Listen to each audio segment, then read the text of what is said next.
Мінеке құрметті жақсылар, мынау Романовский деген асыл тұқымның саулығы. Үш қозысымен жүр ғой, қарасаңшы. Әдемі де үш қозысы, кәдімгі еліктің лағы секілді, машалла.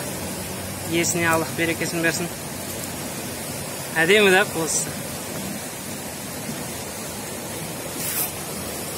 İyi maşallah. Püşet. Бұлар әдетте 3 қозы туады, Романовский. 5 қозы туғандары бар тарихта. Көп туады. Кейбіреулері жылда 2 мезгіл туғандары бар. Әдемі ғой, қарасаңшы, қозысы, машалла. Ай, Алла берекесін берсін.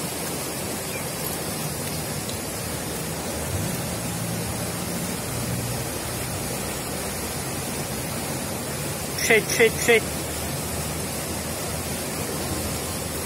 Мынау негізі Миранос қойдың бұндай деңгейдегі қозылары әдетте әлсіз болады ғой. Бұл да әлсіз болады, бірақ еті тез жетіледі да бұлардың.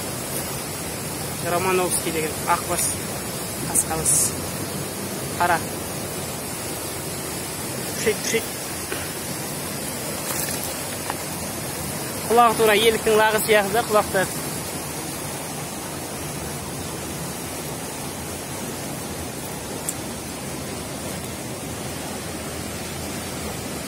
Аллах тағала сіздерге де нәсіп етсін осындай бас көбейтетін малды.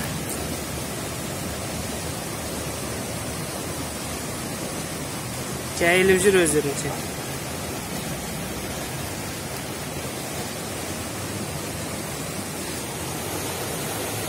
Әдемі қозылар, машалла.